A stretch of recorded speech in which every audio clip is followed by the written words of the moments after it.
ដែលមានកតុយលេខទូរស័ព្ទលេខ3តំណាងឲ្យភាពរហ័សរហួនភាពក្លាហាននិងសកម្មភាពបុគ្គលដែលមានកតុយលេខទូរស័ព្ទលេខ3ច្រើនតែជាមនុស្សរហ័សរហួនមិនចូលចិត្តនៅស្ងៀមនិងចូលចិត្តធ្វើអ្វីច្រើនតែចង់បានភ្លាមៗ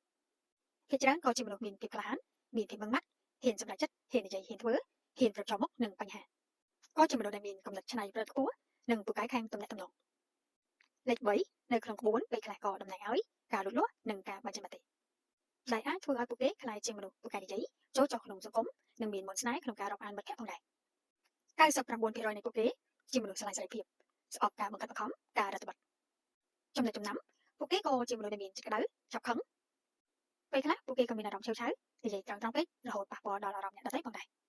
បន្ថែមទៀតដែរថាពួកគេក៏ជាមនុស្សដែលឆាប់ធុញទ្រាន់នឹងអ្វីដែលដដែលឬការងារអាជីពណាដែលមិនមានការប្រកួតប្រជែងនឹងអ្វីថ្មីៗផងដែរ